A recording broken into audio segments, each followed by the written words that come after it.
يا أيها الذين آمنوا اذكروا الله ذكرا كثيرا وسبحوه بكرة وأصيلا هو الذي يصلي عليكم وملائكته ليخرجكم من الظلمات إلى النور وكان بالمؤمنين رحيما.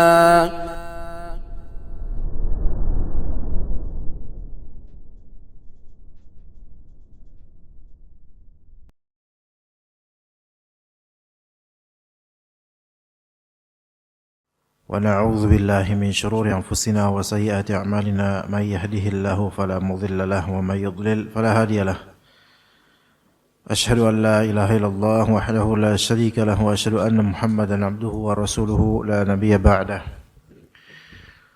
اللهم إنا نسألك علما نافعا ورزقا طيبا وعملا متقبلا. InsyaAllah kita melanjutkan pengkajian kitab Mukhtasar Minhaj Al-Qasidin karya Najmuddin Ibn Qudamah rahimahullah. Di penjelasan bilangan wirid-wirid malam dan siang, wirid-wirid sore, pagi dan petang atau zikir pagi dan petang, serta pengurutannya menurut beliau disebutkan dalam kitab ini bahwasanya wirid siang atau pagi itu ada 7 dan wirid malam ada 6, dan ini istilah aja. Ada yang mengatakan ini wirid siang dan wirid malam, ada yang mengatakan ini zikir pagi, zikir petang. Semua hanya istilah. Yang terpenting pengamalannya sesuai dengan bagaimana yang ada di sunnah. Dan zikir di awal nahar atau di awal siang itu dimulai disebut oleh beliau ma baina tulu'il fajri tsani ila tulu'is syams, antara terbitnya fajar kedua yaitu waktu subuh sampai munculnya matahari, itu zikir pagi. Waktu zikir pagi itu sekarang ya sampai terbitnya matahari, wa huwa waqtun syarif, dan ini adalah waktu yang mulia. Karena Allah Ta'ala bersumpah di surat At-Takwir, was-subhi idza tanaffas, demi waktu subuh ketika bernafas. Maka waktu subuh itu dimulai dari fajar kedua sampai terbitnya matahari. Sekarang berarti masih disebut subuh. Dan subuh termasuk nahar, siang. Pagi, subuh termasuk siang. Duha termasuk siang. Kemudian afternoon, evening, sore itu termasuk bagian dari siang karena berkaitan dengan matahari. Barulah mulai maghrib ya sampai subuh, maka itu malam disebutnya. Kemudian zikir basa, zikir sore, petang, maka itu dimulai dari setelah salat asar atau di waktu asar. Setelah salat asar sampai maghrib itu zikir petang. Ya bukan maghrib sampai isya, bukan, tapi habis asar sampai maghrib itu waktu zikir petang. Walaupun dalam lafalnya itu seringkali yaitu ada lail. Ya, Allahumma inni as'aluka khaira ma fi hadhil lailati, al-lailah, malam. Kita bacanya enggak pas malam, memang pas sore enggak apa-apa. Ya karena itu yang ditafsirkan oleh para ulama sesuai dengan bagaimana Nabi SAW menyebutkan waktu di sabah dan juga di masa. Taib, kita mulai kemudian di perkataan Ibnu Qudamah. Fayanbaghi lil muridi idza intabaha minan naum. Kita mulai dari bangun tidur. Maka seyogianya bagi seorang al-murid ini istilah sufi sebenarnya. Jadi dalam bahasa kita murid itu dari bahasa Arab. Murid itu lawan dari mursyid. Jadi murid itu orang yang menginginkan. Dan al-mursyid orang yang membimbing. Ini dua istilah ini istilah sufi pada asalnya. Dan dipakai di Indonesia juga. Ya, kalau istilah murid, guru kalau di Indonesia. Guru ini istilah dari bahasa mungkin Sanskerta atau semisalnya guru. atau India dan semisalnya. Dan murid ini istilah dari bahasa Arab dibawa oleh orang-orang sufi dan ini istilah yang sangat populer. Murid, salik ini istilah orang yang sedang menempuh, yang menginginkan.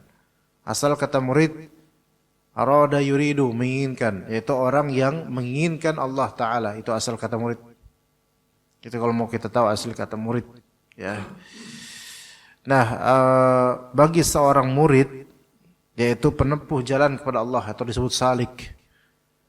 Ketika dia intabaha minan naum, terjaga dari tidurnya, an yadhkurallaha subhanahu wa ta'ala, untuk mengingat Allah, berzikir dengan mengucap alhamdulillahilladzi ahyana ba'dama amatana wa ilaihin nusyur. Segala puji bagi Allah yang telah menghidupkan kami setelah Dia telah mematikan kami sebelumnya. Dan hanya kepadanya an-nusyur.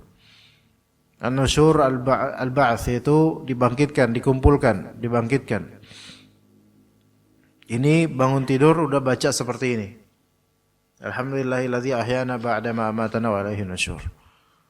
Dan di sini ada makna teologis, ada makna akidahnya dalam kalimat ini jelas. Ada kandungan tauhid yang besar. Pengakuan rububiyah Allah Ta'ala. Dengan mengatakan ahyana ba'dama amatana.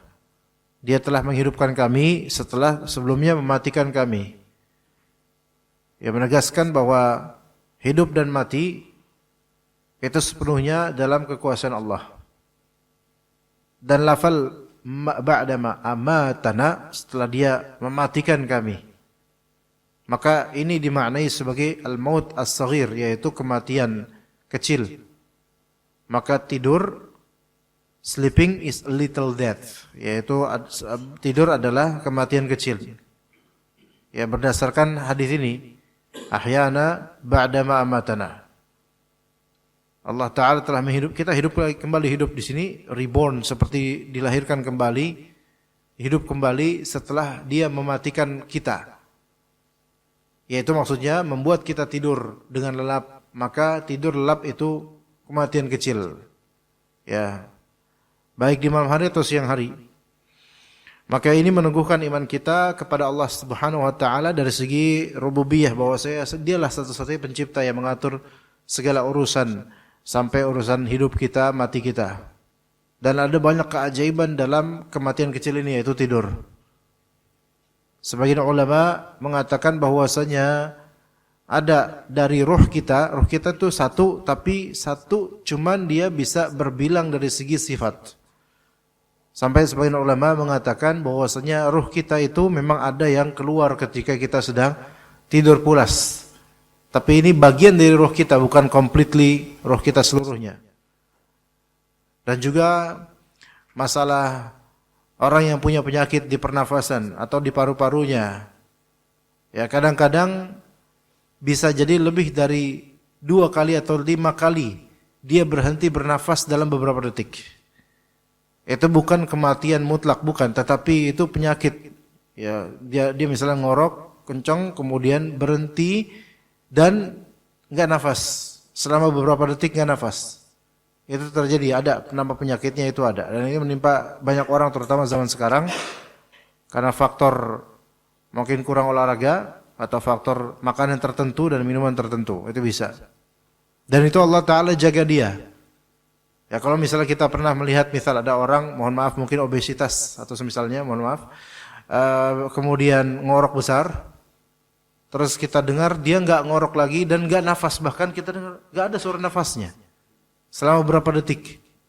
Dan kemudian ini kita pikir nggak mati nih orang, maksudnya nggak mati kematian besar, bukan. Kemudian nafas normal, habis itu ngorok lagi dengan nikmatnya versi dia. Ya, sementara orang di sekitarnya itu tersiksa dengannya gitu kan.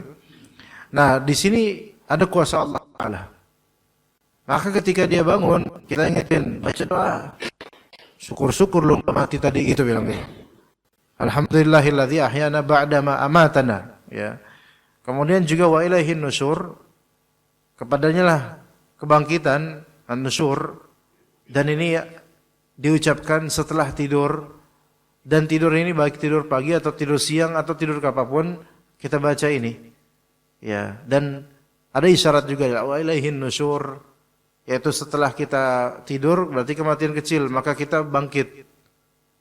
Ya, bangun. Seperti kematian besar di alam barzakh, kemudian kita akan dikembalikan kepada Allah, bangkit. Ya, maka disebut dengan yaumun nusyur, yaitu hari kebangkitan nanti, yaumul ba'ats.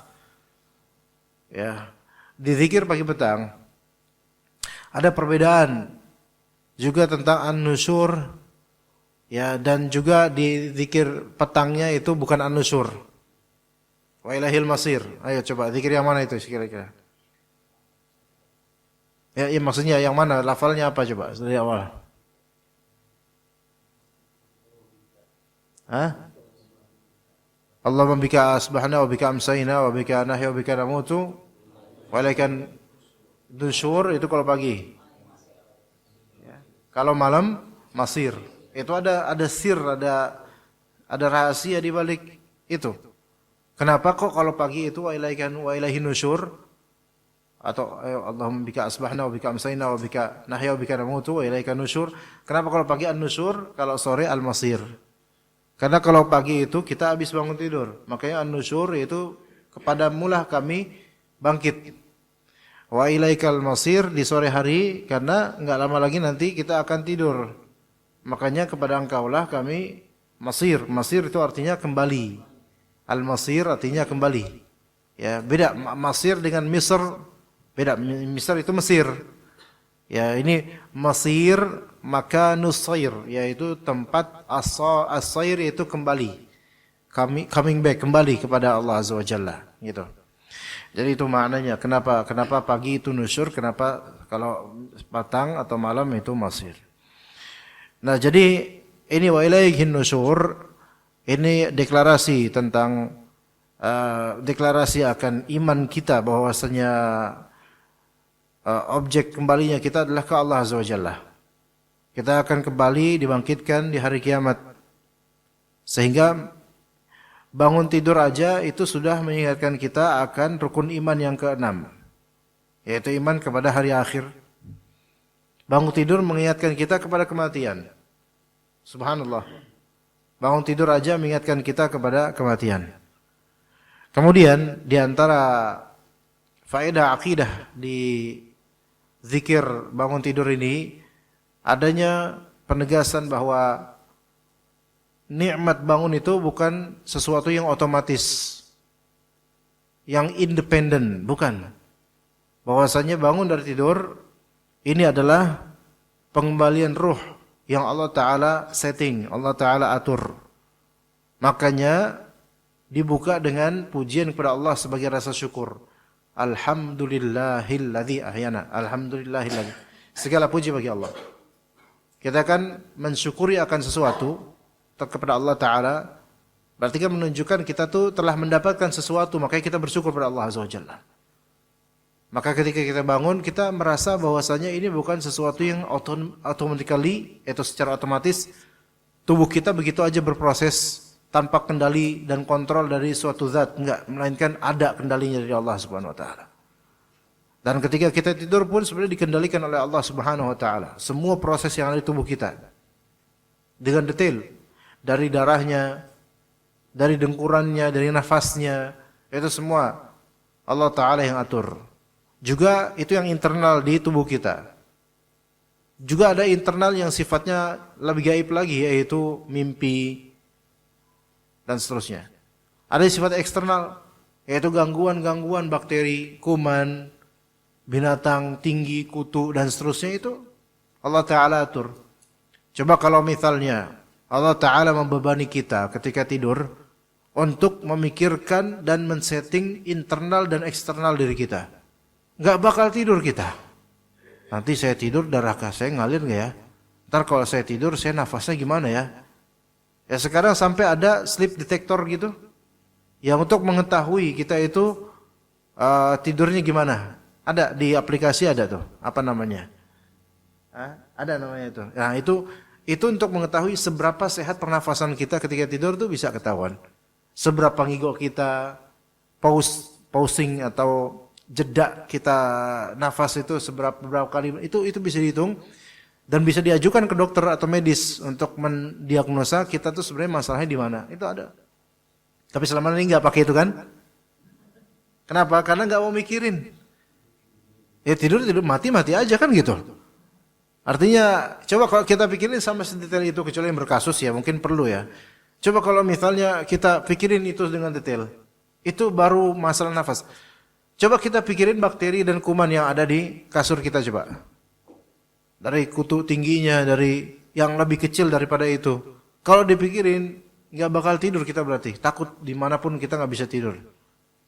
Ya makanya orang yang paling bahagia mungkin orang gila itu paling bahagia, nggak sakit-sakit mereka. Kenapa? Karena nggak mikirin. Ya. Taib. Jadi itu nikmat.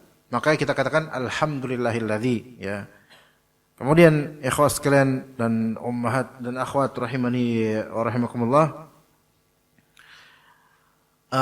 dari kalimat alhamdulillahilladzi ahyana ba'da ma amatana wa ilaihin nusyur. Kita mulai hari kita setelah bangun kita dari tidur dengan bacaan seperti ini, Masya Allah.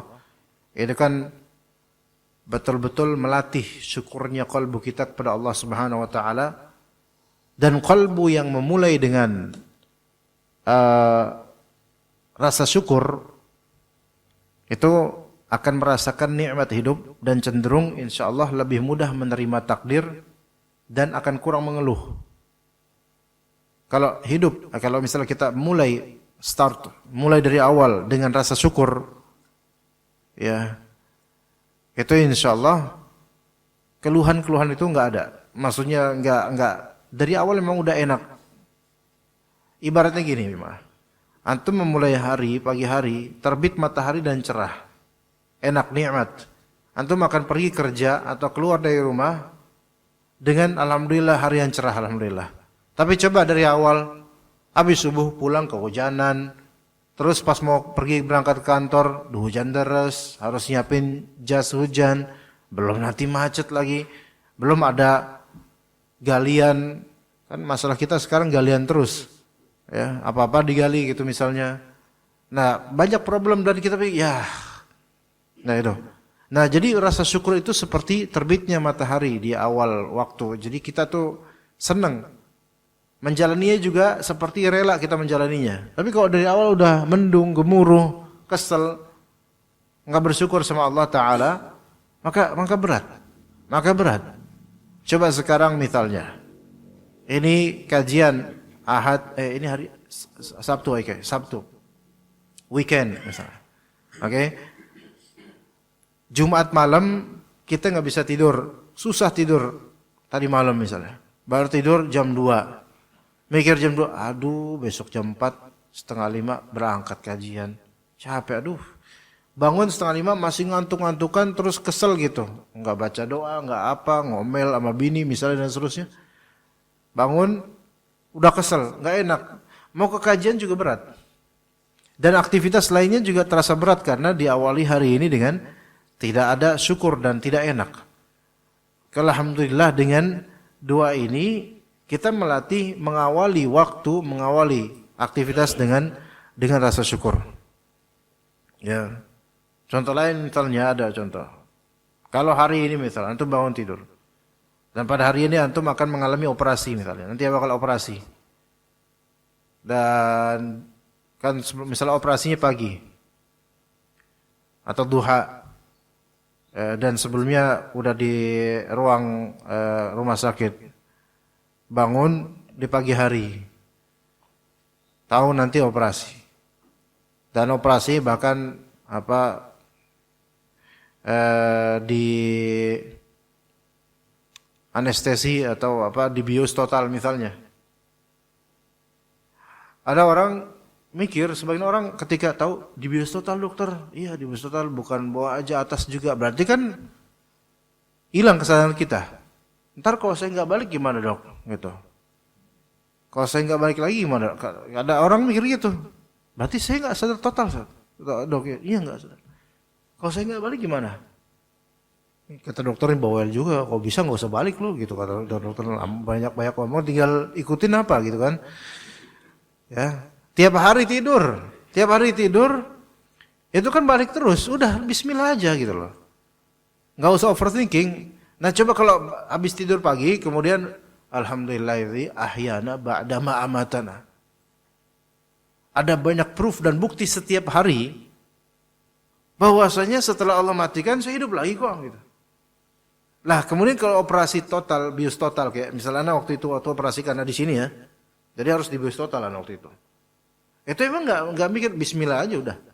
Ya emang ada pikiran nanti kalau saya nggak balik gimana, tapi udah bismillah, percaya sama Allah. Ya dari awal hari kita udah baca doa ini, kemudian yakin sama Allah. Orang setiap hari aja terbukti kok kita dibangkitkan dibalikin lagi, roh kita normal kembali, alhamdulillah nggak ada apa-apa. Cuman bedanya kalau misal di anestesi sampai bius total itu ada impactnya pada tubuh kita, pasti itu ada impactnya. Ada beda, tubuh kita ngerasa beda habis itu karena impact dari anestesi itu, karena dia kan dari manusia buatan. Tapi yang Allah Ta'ala perbuat pada tidur kita kebalik.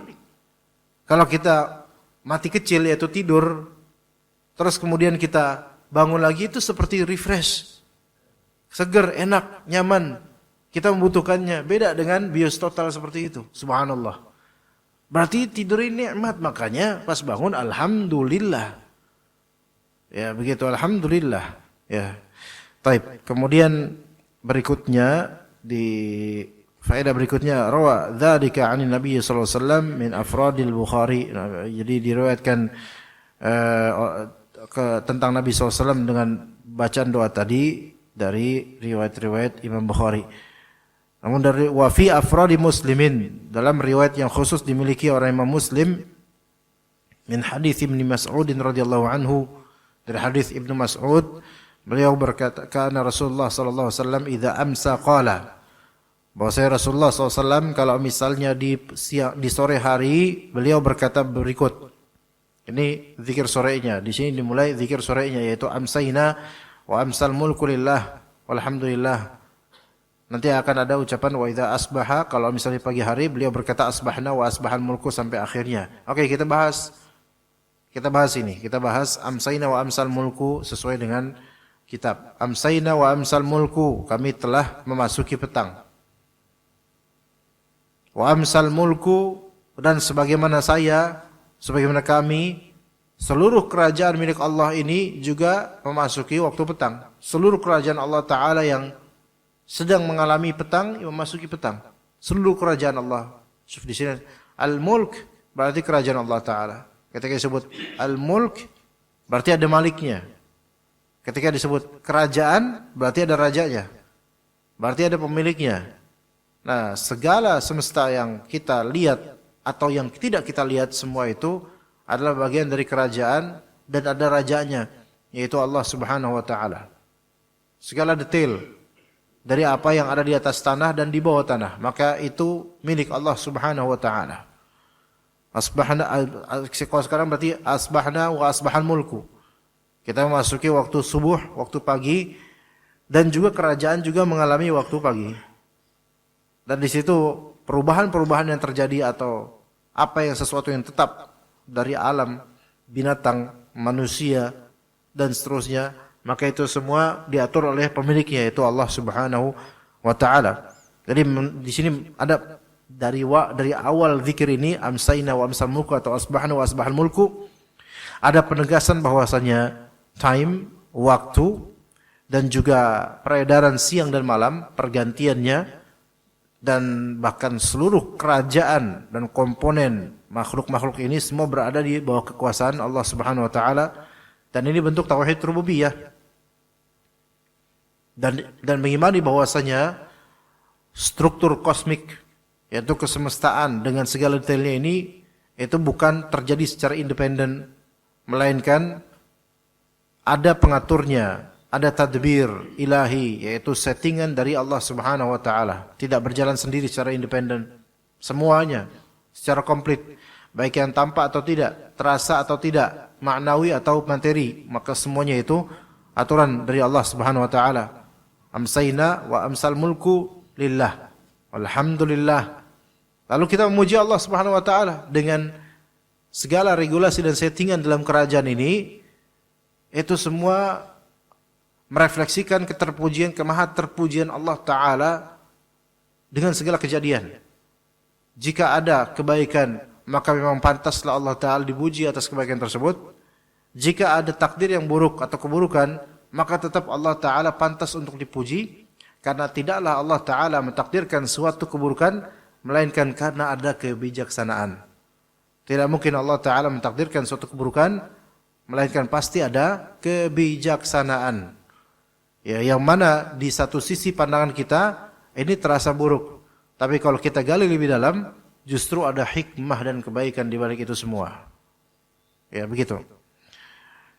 Kemudian la ilaha illallah wahdahu la syarikalah lahul mulku wa lahul hamdu wa huwa ala kulli syai'in qadir. Ini yang masyhur sekali kalimat ini, semua kita hafal, yaitu tiada yang berhak disembah selain Allah Ta'ala, hanya Allah Ta'ala, tiada sekutu baginya, miliknya lah segala kerajaan, miliknya lah segala pujian, dan dia maha kuasa atas segala sesuatu. Maka di sini membuka dan menutup hari dengan tauhid dan juga syukur. Membuka yaitu asbahna wa asbahal mulku, menutup amsayna wa amsal mulku.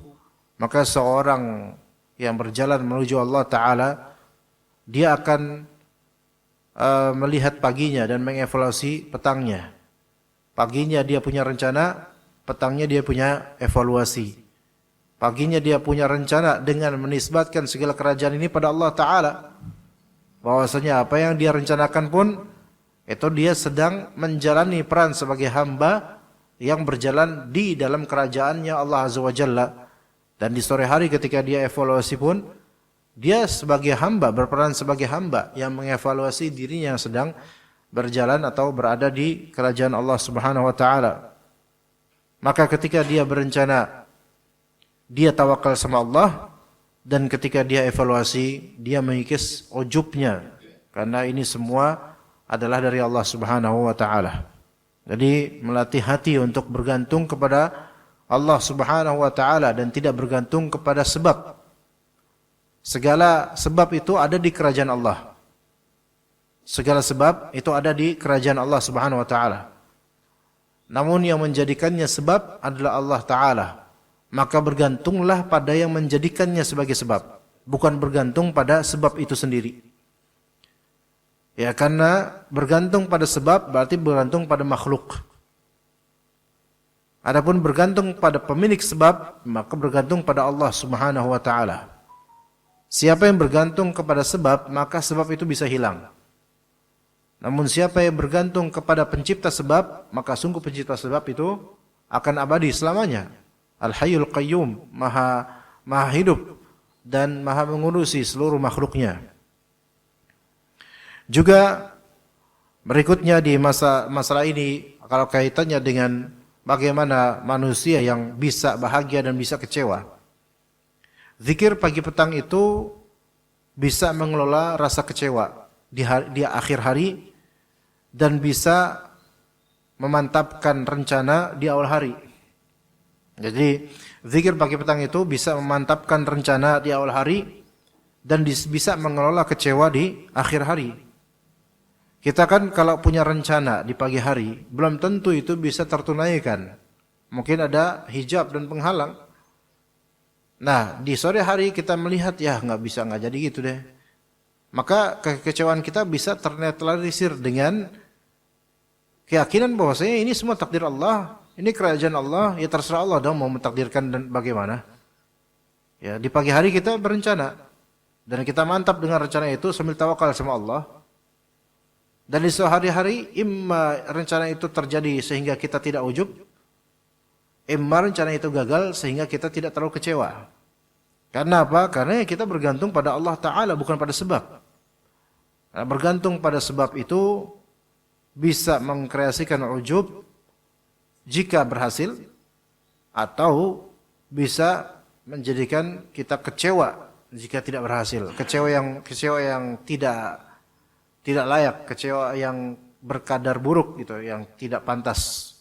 Ya, jadi orang yang bertawakal kepada selain Allah itu potensi untuk sombong dan ujubnya besar jika berhasil, atau jika tidak berhasil maka potensi kecewa beratnya itu juga besar. Tinggal pilih mau tawakal sama Allah atau sebaliknya yang benar. Ya, begitu. Nah, kemudian di antara ulama ya dia menyebutkan bahwasanya di antara fi awali hadhihi al-jumlati i'lanun bil mulki, ini bukan dari kitab Ibnu Qudamah. Fi awal jumlati i'lanun bil mulki wa tauhid al-khalis lillahi azza wa jalla. Pada awal kalimat asbahna wa asbahal mulku dan amsayna wa amsal mulku itu terdapat pengumuman deklarasi tentang kerajaan dan tauhid yang murni bagi Allah Subhanahu wa taala. Sebenarnya kalau kita katakan kita ini hidup di kerajaan, berarti kita tidak hidup sendirian, jemaah. Enggak hidup sendirian. Wallah, mau di mana pun antum. Mau di pedesaan sekalipun. Anda kadang-kadang melihat tayangan-tayangan pedesaan di luar negeri lah. Kadang Anda ngerasa kok di daerah seperti UK misalnya, di desa-desanya jauh lebih sepi daripada desa Indonesia. Kalau desa Indonesia itu, kalau antum desa Indonesia, walaupun antum di sawah atau di mana hutan, nggak sepi. Karena ada suara ini kayu lagi dipotong. Ya, ilegal sebenarnya itu ya. Nggak sepi ternyata. Tapi kalau di United Kingdom misalnya, ke desa-desanya, sepi banget. Padahal jalan setapak itu rapi, tapi sepi banget. Coba pernah nggak kita ngerasakan keramaian dalam kesepian alam ini? Ramai dari segi apa? Ketika kita menaktifkan rasa tauhid rububiyah kita kepada Allah Azza wa Jalla. Maka di situ akan kerasa itu betapa kerajaan itu ramai banget. Iya. Misal di sawah, di pematang sawah, kita kalau misalnya di tol Cipali misalnya, antum lihat sawah itu berhektar-hektar luasnya. Dan sampai ujung pandang pun, ujung pandang Sulawesi dong. Ujung pandangan, ya itu pun itu sawah semua. Tapi antum lihat nggak ada orang, nggak ada petani, nggak ada siapa. Tapi ketahuilah itu keramaian yang luar biasa di situ. Ramai di mananya? Itu di setiap petak sawah, di setiap jengkal itu ada makhluk yang banyak diatur oleh Allah Subhanahu Wa Taala. Banyak sekali makhluk di situ. Maka seketika kita akan merasakan segala gerakan dalam alam ini diatur oleh Allah Taala. Dan binatang dari kecil-kecilnya sampai bancet, anak kodok misalnya yang banyak misalnya, itu semua Allah Taala yang rezekikan. Sekarang pikirkan bagaimana kemudian.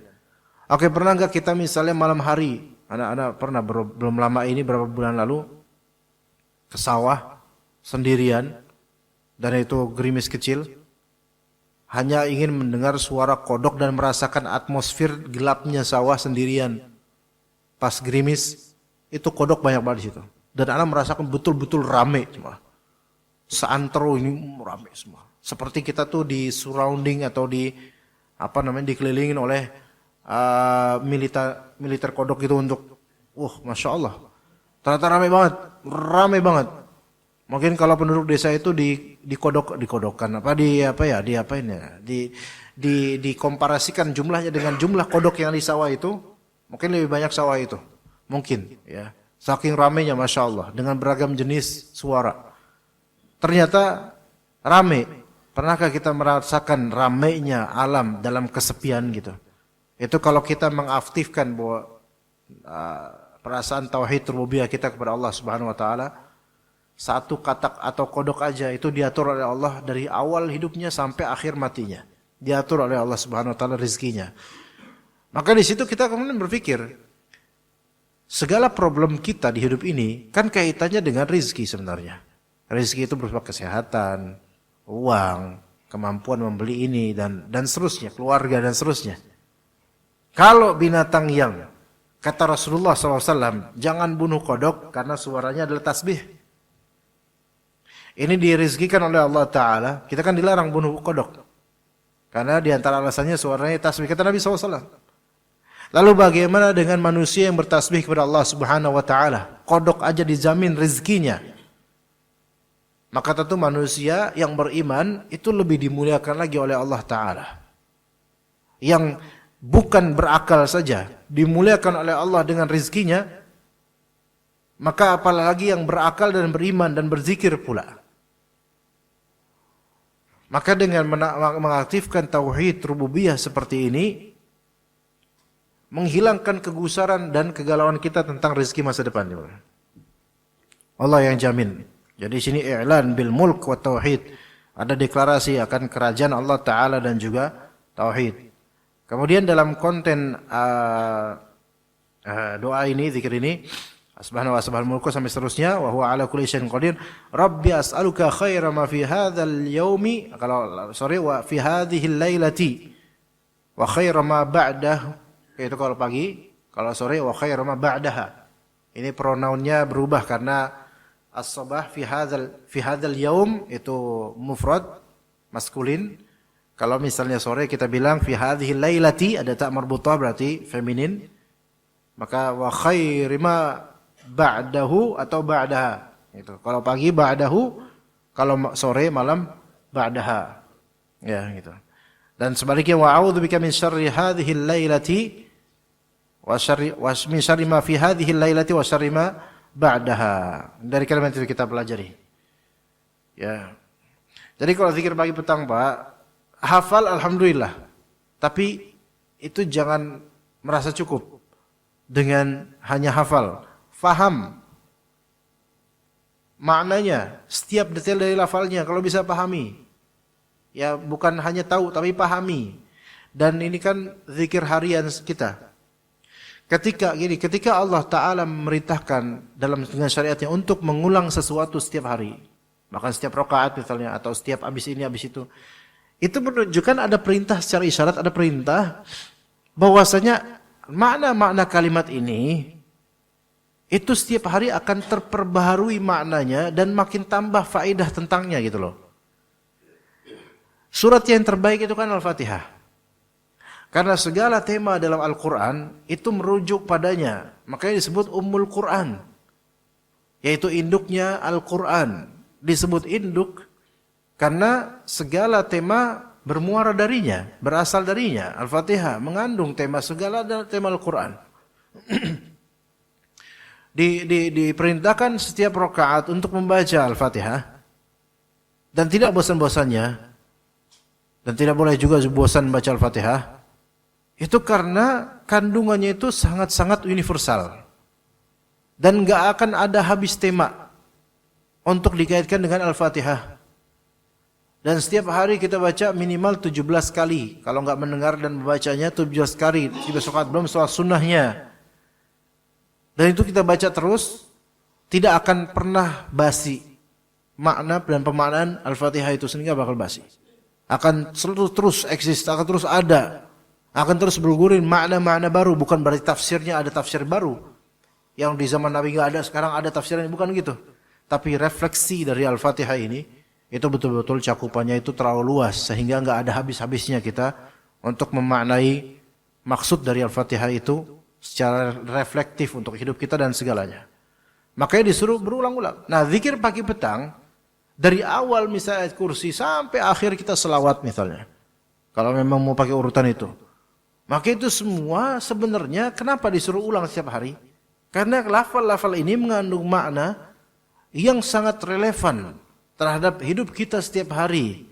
Dan tidak akan pernah basi dari segi lafal dan makna.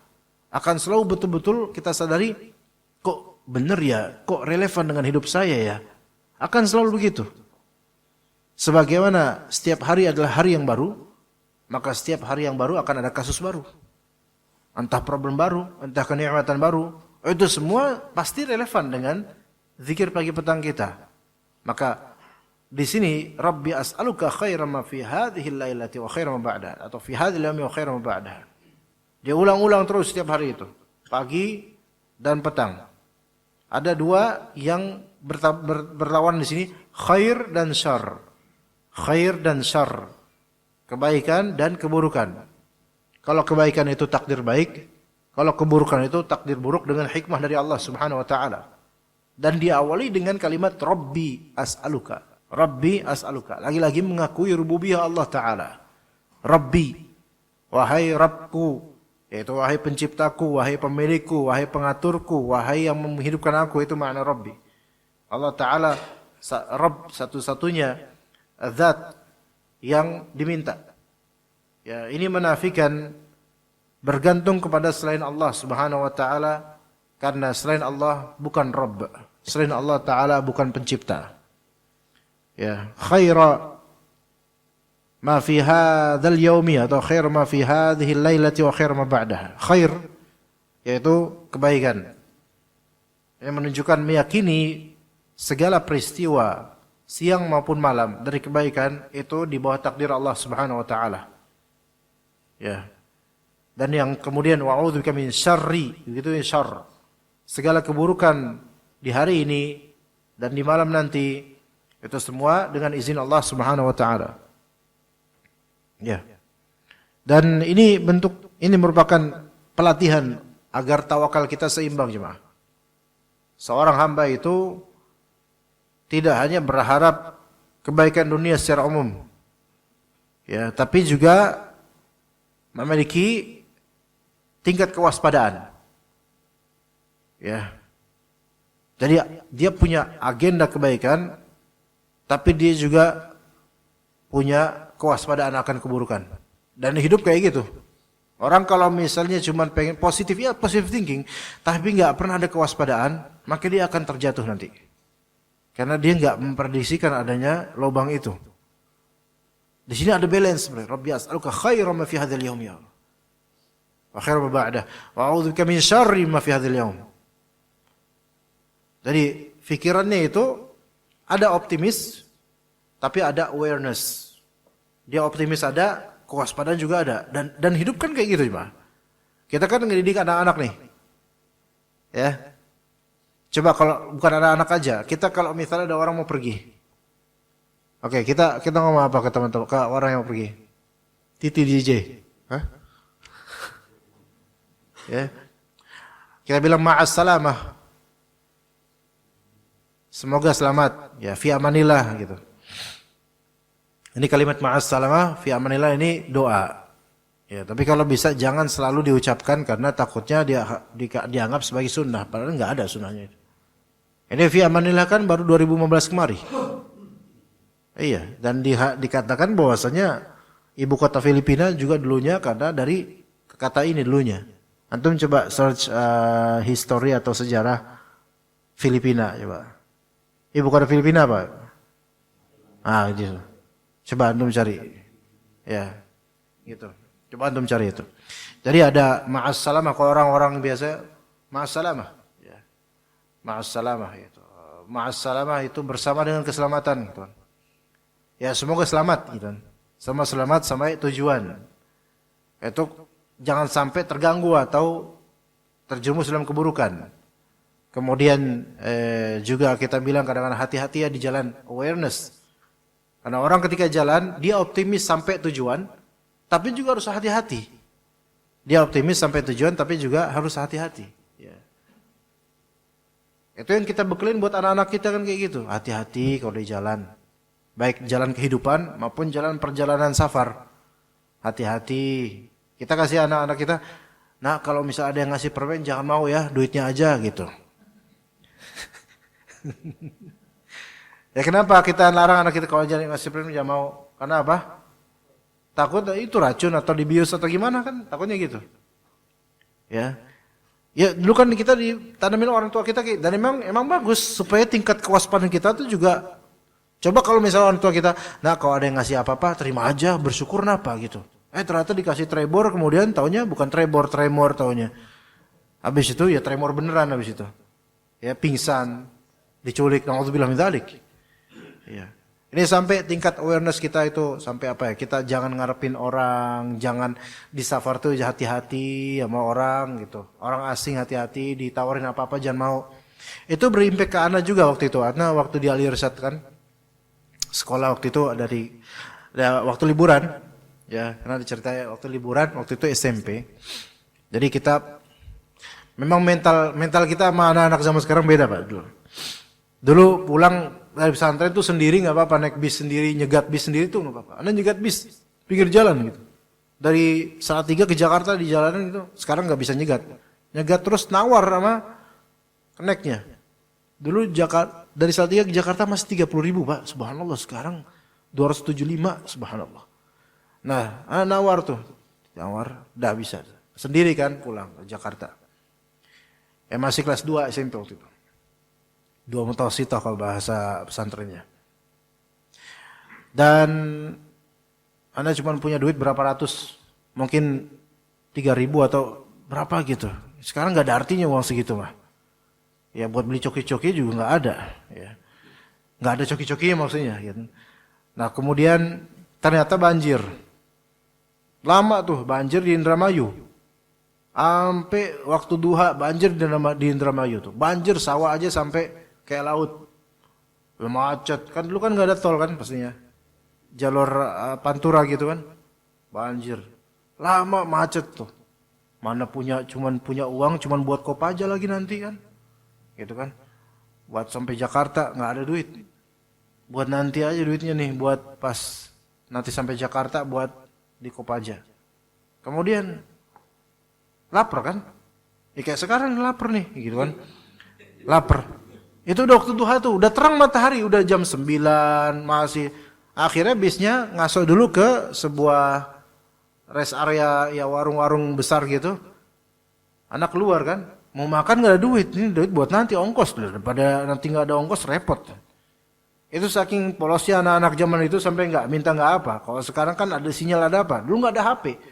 Orang tua di rumah, kita lagi di sini nggak jelas gitu kan. Sampai kemudian ke warung duduk kan, ada warung gorengan tuh bertumpuk gorengan, gede gorengannya tuh. Masih bingung, tahu isi tuh enak banget tuh. Gimana coba anak masih kecil usia SMP kelaparan, orang tua jauh, duit ini kebanjiran, nggak ada duit, nggak ada koneksi apa-apa. Ada fulan, salah satu penumpang situ juga dia makan goreng enak banget. Itu otomatis ya namanya orang miskin otomatis ngeliat orang makan tuh langsung lihat gitu. Iya, itu kayak Ahmad Albar orangnya. Rambutnya kayak gini nih, apa Ahmad Albar tuh enggak lo? Kribo gitu. Ya, kenapa lu mau? Gue beliin nanti. Oh enggak, Pak. Padahal udah kerutuk-kerutuk, enggak, Pak. Nah, itu penolakan dari anak, itu bukan gengsi juga bukan, tapi apa? Penanaman mindset dari orang tua sebenarnya. Hati-hati sama orang nawarin. Jangan bergantung sama orang kalau di perjalanan. Jangan hati-hati. Itu mindset dari orang tua. Berefek. Tapi berbekas juga sampai sekarang ya terlatih nggak usah ngandelin orang gitu. Nah sekarang kalau kita, itu kan pesan orang tua. Gimana kalau pesannya dari Allah Subhanahu Wa Taala? Gimana kalau misalnya itu memang ada dari Rasulullah SAW? Ya, kalau emang itu apa yang diajarkan tauhid, tawakal sama Allah, ini semua milik Allah. Kalau kita berencana jangan terlalu pede, tapi yakin sama Allah aja. Kalau gagal, ya itu udah takdir dari Allah. Coba kita kira hidup kita enak gak? Enak insya Allah. Dan kalaupun kita kerasa kelaparan, kita udah punya mindset, ini emang amanah buat saya untuk menjalaninya, nggak apa-apa saya lapar. Waktu kecil aja, waktu SMP aja, bisa kok lapar sampai kok Jakarta itu kan makan siang juga enggak kayak itu. Buktinya sampai sekarang masih hidup, alhamdulillah. Jadi ustadz lagi, alhamdulillah. Makanya kalau antum mau jadi ustadz, kebanjiran dulu di Indramayu. Iya. Tapi kayaknya bapak-bapak yang Ahmad Albar itu nggak jadi ustadz, soalnya dia makan tahu sendirian soalnya. Ya begitu ya kawan sekalian. Kemudian endingnya di sini, Rabbi a'udzubika minal kasali wa su'il kibar. Rabbi a'udzubika min 'adzabin fin nari wa 'adzabin fil qabr. Wahai Rabbku, saya berlindung kepada Engkau dari al-kasal wa su'il kibar. Dua hal yang luar biasa di sini, dua hal yang buruk. Dua hal yang orang tuh banyak memaklumi, padahal ini tidak baik, banget tidak baik. Yang pertama al-kasal, laziness, kemalasan. Yang kedua su'il kibar, yaitu kondisi tua yang buruk. Tua itu absolut, nggak masalah tua itu. Bukan masalah ini tua, al-kibar itu bukan masalah. Karena ya qadarullah emang semua orang yang berusia tua mengalami masa kibar. Tapi sifatnya yaitu su'il kibar. Ya. Yaitu buruk, ya. Su'il kibar buruk masa tuanya. Nah di sini al-kasal, banyak orang menganggap al-kasal itu hanyalah suatu hal yang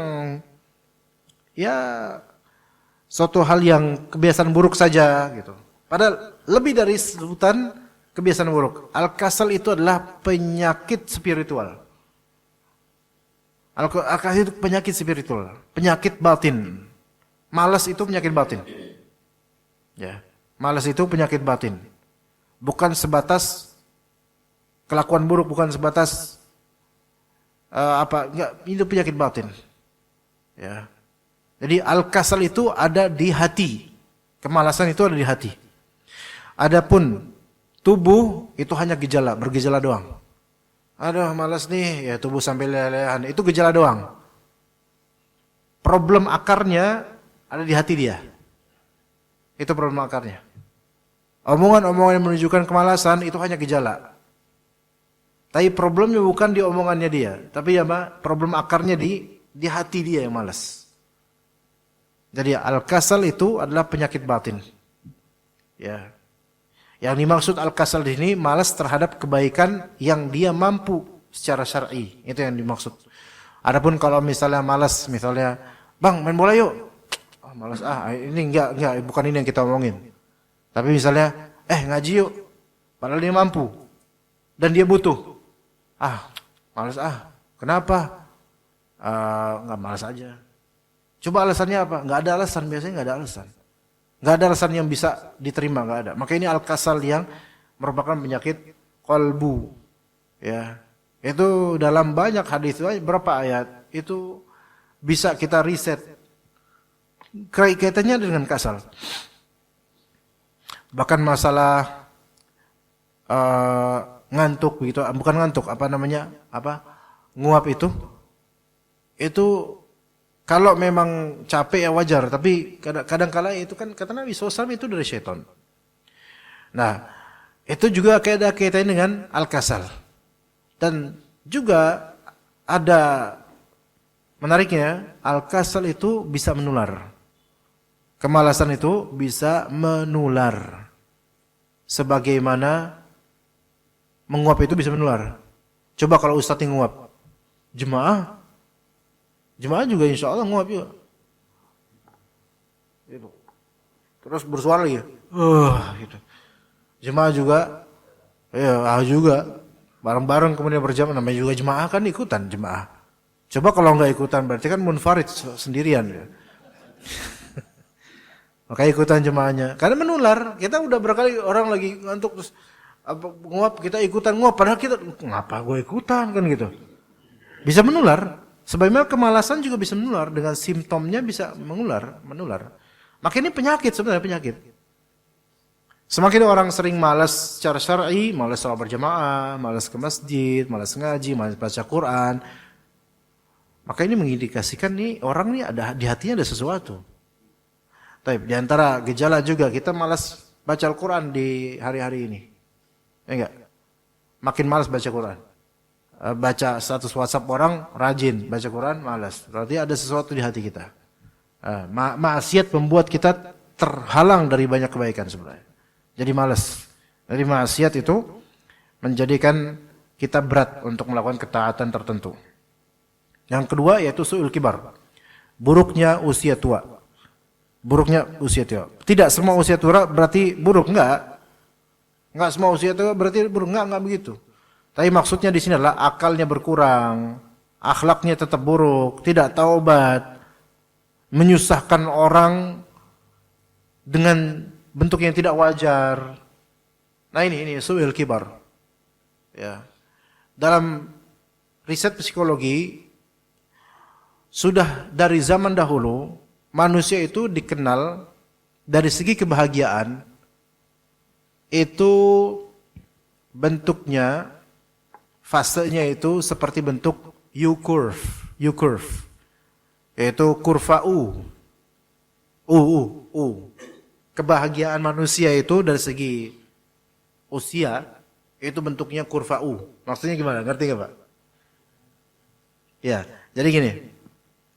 Di masa childhood kita, masa muda kita tuh rata-rata bahagia Pak. Insya Allah, pagi ini minimal generasi milenial lah. Apalagi generasi boomer dahulu. Itu rata-rata pada bahagia masa kecilnya. Makanya ada istilah kalau orang udah dewasa tapi kayak kekanak-kanakan dibilang, lu masa kecil lu kurang bahagia ya? Karena memang pada asalnya masa kecil kita semuanya rata-rata bahagia. Iya. Walaupun anak yatim. Allah Ta'ala katakan kepada Nabi SAW, alam yajidka yatiman fa'awa. Bukankah Allah dapatkan kamu dahulu yatim, kemudian Allah Ta'ala tanggung pengasuhanmu. Jadi dibuat bahagia oleh Allah Ta'ala di masa yatim, di masa kecil itu. Yatim kan berarti belum balik. Ya kita dulu coba ingat, masa kecil kita tuh bahagia. Makanya kita sering mengenang masa kecil kita. Ya Pak dulu, coba antum main apa dulu mainnya? Pasti ingat kan? Main apa? Main layangan gitu. Kalau sekarang jangan. Kalau udah kenal sunnah jangan. Nabi SAW pernah melihat orang main burung merpati dan ngeliatin gitu. Tuh lihat, syaitan lagi ngeliatin syaitan. Jadi sekarang jangan main layangan, ya apalagi main burung kemudian, waduh, jenggotan salafi main burung, kayaknya bukan salafi gimana, ya enggak jangan. Oke, coba kita dulu ingat masa kecil bahagia, itu seperti bentukku. Nah kemudian menikah, mulai punya anak, mulai beban kehidupan, nah ini mulai turun tuh, sampai usia 30 sampai 50, 45 tuh, usia produktif kerja. Usia anak-anak mulai SMP mulai ngeselin. Ya kan? Mulai turun tuh usia down. Sebagian perceraian kan usia 30 sampai 45 tuh. Ya walaupun sekarang usia 20 juga banyak yang bercerai ya, memang udah media sosial beda sekarang. Nah, kan di sini karena ini masa-masa yang sensitif nih. Anak udah gini, kebutuhan ini dan seterusnya. Wah, apa-apa. Ini usia mulai ini. Tapi nanti dia akan apa? Naik lagi 50 ke atas, 60 ke atas. Bukan karena kalau penyakit itu memang qadarullah, tapi kenapa rata-rata para psikolog mereka mengatakan ini akan naik nanti di usia tua. Karena tinggal menikmati hasil dari jerih payahnya nanti anak-anak udah gede. Mereka kemudian pulang kampung, mereka datang pas lebaran, mereka menafkahi orang tuanya. Nah itu umumnya gitu, umumnya. Tapi kita hindari jangan sampai su'ul kibar di masa usia ini. Yaitu di masa ini karena mungkin dulu melakukan yang haram, Allah hukum kemudian di akhir hayatnya seperti ini, auzubillahi min dzalik. Tapi itu dulu ya. Ketika belum seperti sekarang. Adapun sekarang, maka para psikolog mereka mengatakan sekarang udah beda. Sekarang justru generasi sandwich itu tidak hanya di usia 30-an, generasi sandwich yang ya menanggung nafkah buat orang tuanya, buat istrinya, buat anaknya, buat saudara, itu generasi orang-orang sandwich gitu. Nah, kalau sekarang dengan media sosial seperti ini, maka justru itu tidak lagi bentuknya. Pengawalannya bukan dari tinggi kebahagiaannya, tapi dari awal sudah rendah. Dari awal sudah rendah. Ini Anda bukan ngomong sendiri loh. Enggak, Anda mendengar ini. Anda mendengar di podcast di Inggris, ya. Ini mereka juga meriset. Jadi karena media sosial sebenarnya kebahagiaan anak-anak itu rendah. Antum jangan kira loh anak-anak yang pakai media sosial itu bahagia. Enggak, enggak. Lebih bahagia kita, lebih bahagia kita dulu. Iya. Iya Pak ya. Dulu antum main apa? Bahagia bener main petak umpet. Sekarang anak-anak ngumpetnya di media sosial. Pakai VPN, lu susah deteknya. Dulu main petak umpet, ketangsang jin sampai malam baru ketemu. Nah, itu seru tuh. Di gondol wewe gitu. Ya, main di sawah Masya Allah. Yang perempuan main karet gitu, lompat-lompat gitu. Subhanallah tuh. Pengen enggak kita kayak gitu lagi? Enggak lah, udah gede, udah tua, malu kan. Tapi coba kita lihat, hemat. Kalau kita lihat di kampung-kampung, anak-anak pada masih main kayak ala kampung dulu. Itu kita ngeliatnya, ya Allah kangen pengen kayak dulu gitu. Coba kalau sekarang enggak. Ribut. Udah selesai. Direbut marah. Bersungut-sungut kemudian. Dilepas sedikit enggak bahagia. Kalau kita dulu, pulang. Tetap kita bahagia karena apa? Udahan dulu ya gitu. Dari sawah, habis mandi di sawah dan seterusnya, diomelin, dijewer, disabet. Tetap bahagia kita, alhamdulillah. Habis pulang maghrib apa? Tadarusan, iya gitu. Iya dilanggar, disuruh ketemu lagi, main lagi, terus sarung diikat. tak gitu kan. Masya Allah. Kayaknya bagus kalau kita praktekin sekarang tuh kayaknya bagus nih. Ya alhamdulillah. Tapi kalau kita udah kenal gadget ketika itu coba. Itu dengan dopamin yang tercandukan di situ. Kita tuh nikmatnya apa? Karena kebanyakan reward di situ, hadiah banyak. Pakai TikTok itu ngerusak karena hadiahnya banyak. Ya, hadiahnya banyak, gampang dapat hadiah. Jadi di dunia nyata kita tuh nggak merasa puas karena kok hambar banget, nggak ada hadiah dari untuk diri kita. Di internet apa-apa dapat hadiah, dikasih apa tuh yang di TikTok dikasih apa sih namanya? Gift itu udah, masya Allah, naudzubillah min dzalik. Sampai ada yang rela untuk berlaku kotor demi mendapatkan gift gitu kan. Itu bahagianya, makanya kata para psikolog, udah bahagia dari dasar, malah nggak bahagia anak-anak tuh, nggak bahagia. Yang bahagia malah yang main beneran yang di luar tuh, yang mereka yang main beneran di luar. Iya. Walaupun juga ada risiko juga omongan jorok dan kotor ya. Nah, sehingga para ulama psikolog, ulama di sini bukan ulama syariah, mereka kemudian memprediksikan dua kemungkinan nanti di usia 30-an untuk generasi Z dan alfa, nanti alfa kita nggak tahu nanti gimana. Ada dua kemungkinan. Imma mereka jadi anak-anak yang kuat karena sudah biasa nggak bahagia, ya, atau imma mereka justru makin drop karena dari kecil emang udah kebahagiaannya semu. Ntar tuanya itu Allah lebih tahu bagaimana. Makanya generasi bawah kita cuma ini kan minimal di sini milenial minimal. Generasi bawah kita itu harus dirawat. Jangan katakan generasi Z itu jelek, enggak. Mereka itu masya Allah sebenarnya. Kalau lebih pintar mereka jauh lebih pintar daripada kita insya Allah. Tapi ya perawatannya beda gitu loh. Karena masanya beda ya seperti itu. Nah su'il kibar, buruknya masa tua itu kalau milenial masih bisa diprediksikan, tapi kalau Gen Z kita nggak tahu nanti gimana 10 tahun, 20 tahun lagi. Ya. Rabbi a'udzubika min adzabin fin nari wa adzabin fil qabr. Wahai Rabbku, saya mohon kepada Engkau perlindungan dari azab neraka dan juga azab kubur. Tapi itu akhir dari penjelasan anak di kajian ini insyaallah. Sallallahu ala nabiyina Muhammad wa ala alihi wa sahbihi ajma'in.